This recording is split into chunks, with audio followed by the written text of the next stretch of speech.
যেমন তুই কোথায়, তুই তাড়াতাড়ি আমাকে বাঁচা, এরা এখন অর্গানাইজ না। আমরা স্যার আমি এসে গেছি স্যার, আমাদের ঢুকতে দিচ্ছে না। কর্নেল এমদাদ আপনারা জানেন, one of the best commando of Bangladesh, 500 জাম করেছিলেন উনি, উনার জানে ভয় করে কিছু ছিল না। এই কর্নেল এমদাদ আমার জামান তুই একটা প্লাটুনের ভিতরে আয়, আমি শাউট করতেছি কর্নেল এরেজার সাথে যে স্যার আপনি যমুনা ভবন রাখেন, আমাদেরকে ভিতরে ঢুকতে দেন। আমার 5 নম্বর গেটে মেজর আমিন আছে, আমি এখানে আছি, প্রায় 150 আমার সঙ্গে র্যাবের সদস্যরা আছে, প্রত্যেকে আমরা আছি, ঢুকতে দেয় না। বারবার খালি বলে ঢুকবো না কেউ, তোমরা ঢুকবো না কেউ, আমরা দেখতেছি।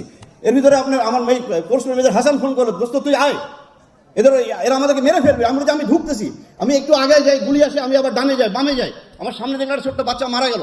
এরপরও আমরা ওখান থেকে ছুটে আসতে চাই না, সারাটা দিন আমাদের সাথে এভাবে খেললো। এর ভিতরে 1:30টার দিকে দেখি আপনার এই মির্জা আজম নানক, মাহবুবারা গিনি এমপি, মুস্তাক আহমেদ রুহি এমপি, ওয়ারেস হোসেন বেলা, এদেরকে আমি একটা মুহূর্তের জন্য ভুলতে পারি না। আমার ইচ্ছা হচ্ছে গুলি করে হত্যা করি ওদেরকে। ওরা দেখি পতাকা হাতে করে ওখানে যাচ্ছে, যে তারা ওদেরকে বের করে প্রাইম মিনিস্টারের কাছে নিয়ে গেল। পরে শুনি তাদের নাকি বিরিয়ানি খাইয়েছে। রাত্রি 8টা থেকে 9টার দিকে আপনার